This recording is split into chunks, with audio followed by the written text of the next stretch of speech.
사도신경. 나는 전능하신 아버지 하나님 천재 창조주를 믿습니다. 나는 그의 유일하신 아들 우리 주 예수 그리스도를 믿습니다.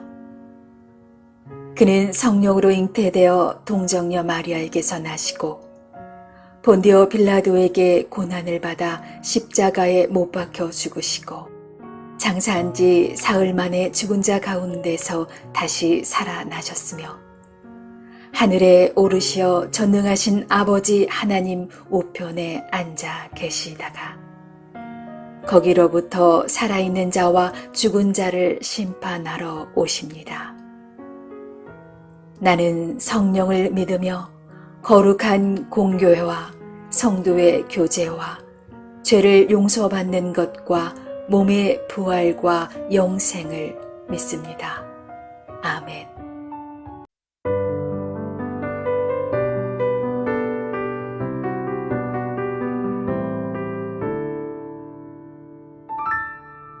세상 모든 민족이 구원을 얻기까지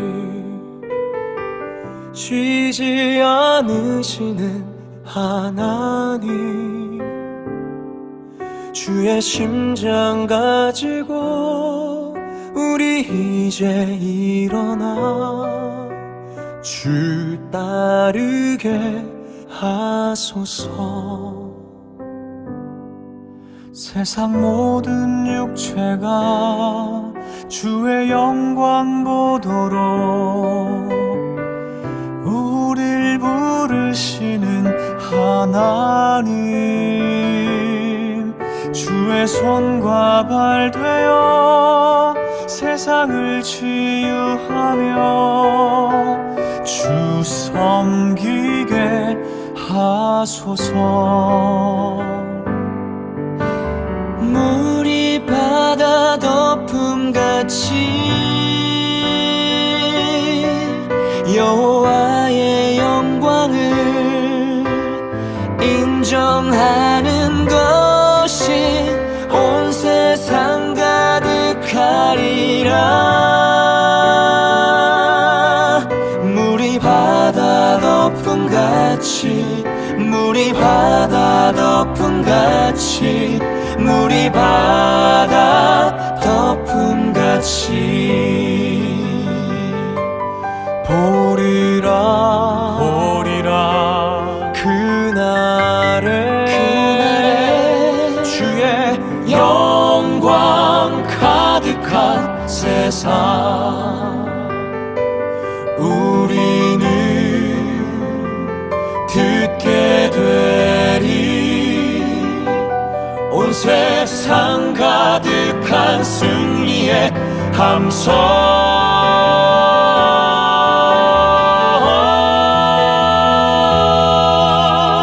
물이 바다 덮음같이 여호와의 영광을 인정하는 것이 온 세상 가득하리라.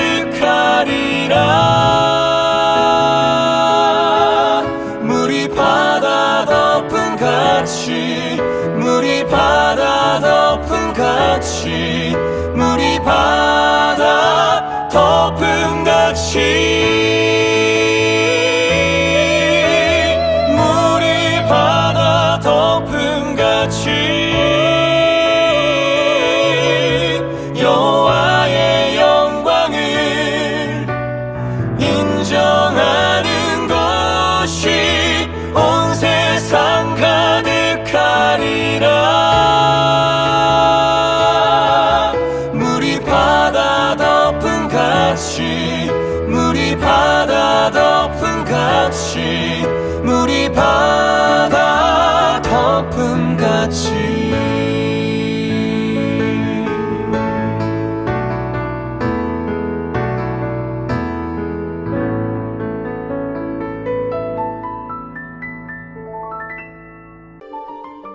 너희는 자기를 위하여 우상을 만들지 말지니 조각한 것이나 주상을 세우지 말며 너희 땅에 조각한 석상을 세우고 그에게 경배하지 말라.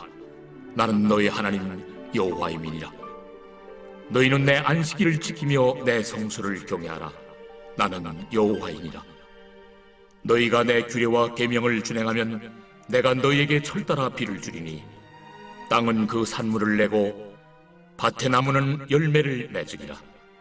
너희의 타작은 포도 딸 때까지 미치며 너희의 포도 따는 것은 파종할 때까지 미치리니 너희가 음식을 배불리 먹고 너희의 땅에 안전하게 거주하리라.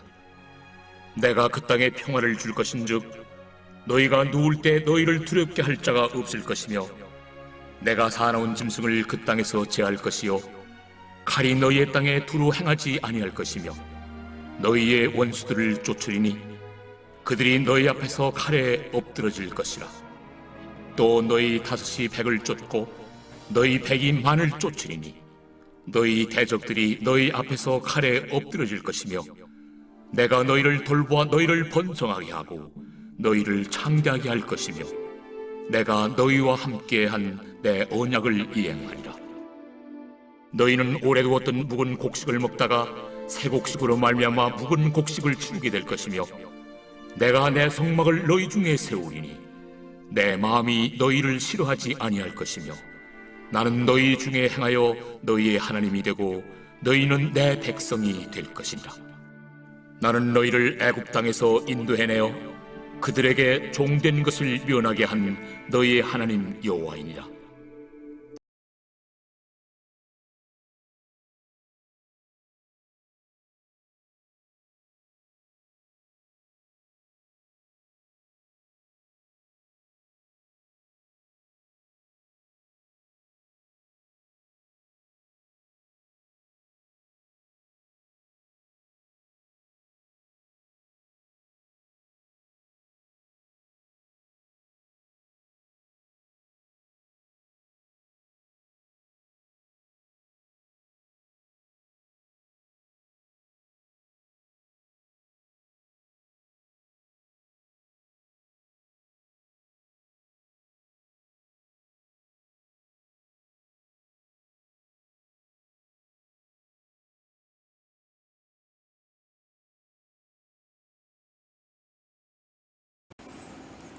샬롬.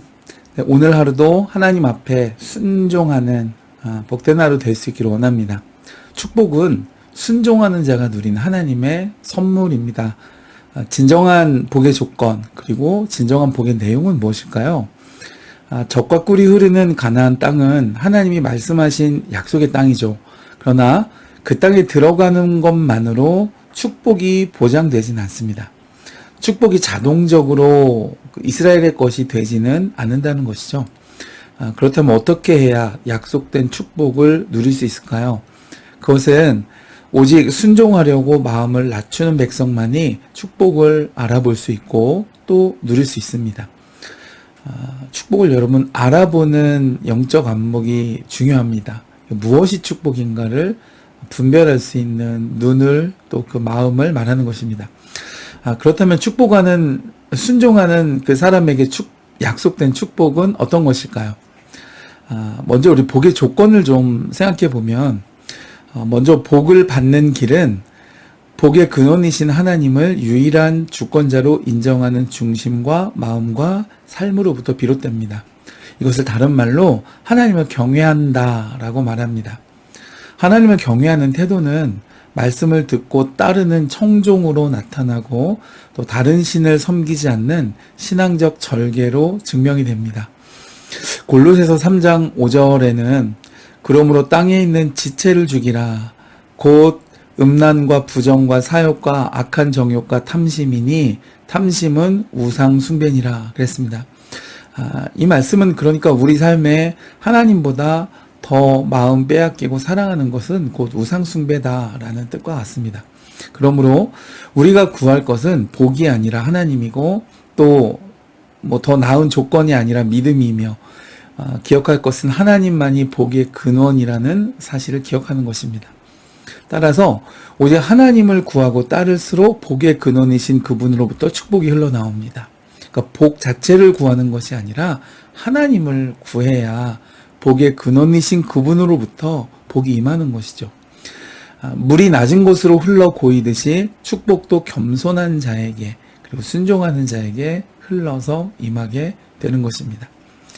두 번째는 그 복의 범위를 좀 생각해 보면 오늘 말씀에서 하나님의 명령에는 약속이 뒤따릅니다. 앞에서 순종에 따른 선물이 축복이라고 했었죠. 여기서 복의 그 내용은 무엇일까요? 궁극적으로는 하나님이 주시는 복은 생명, 그리고 안식, 평화와 같은 영생과 관련된 것들입니다. 그 궁극적인 축복이 그렇습니다.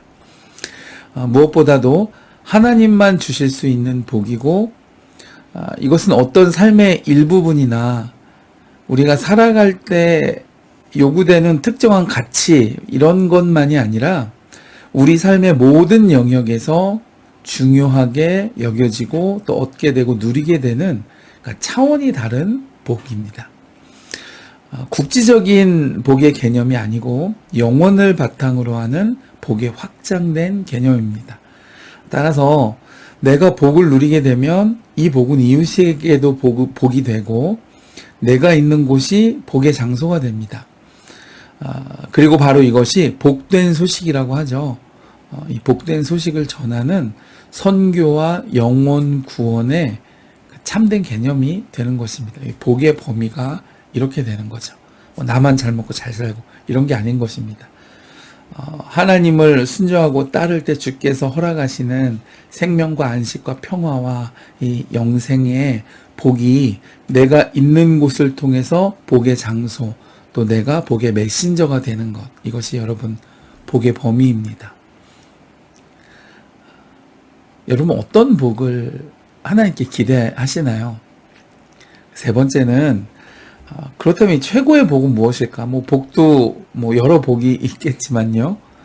성경에서 말하는 오늘 특별히 오늘 본문에서 말하는 최고의 복은 하나님은 순종하는 백성에게 그분의 임재를 나타내시고 또 그와 동행하시며 또 그 순종하는 사람 가운데 거하십니다. 이것이 가장 큰 축복입니다.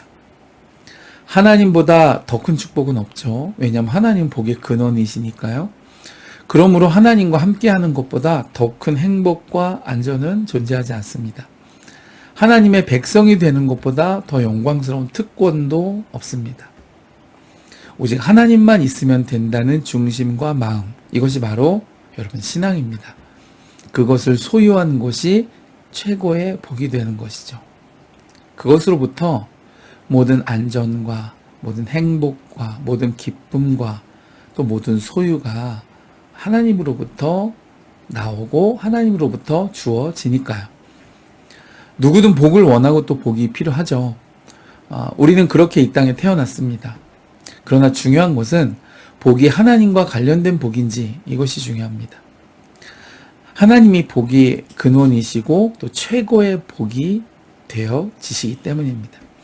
하나님은 우리가 복을 독점하지 않고 복의 통로가 되기를 원하십니다. 이것을 깨달은 그분의 백성이 있는 곳마다 축복의 장소가 되기를 원합니다. 즉 하나님과 함께함이 진정한 축복임을 깨닫고 그것을 자신이 누리면서 그것을 보여주고 나타내서 많은 사람들이 그 축복의 빛 아래로 나오도록 하기를 원하시는 것이 우리를 향한 하나님의 소원입니다. 여러분 오늘 이 레위기 말씀이 주시는 이 복의 개념을 우리가 잘 이해하고 그 복을 내가 먼저 받아 누리고 그리고 그 복을 전할 수 있는 이 복을 향한 하나님이 우리를 향한 소원을 깨닫고 이루어 드릴 수 있는 복된 인생 될 수 있기를 주의 이름으로 축복해 드립니다.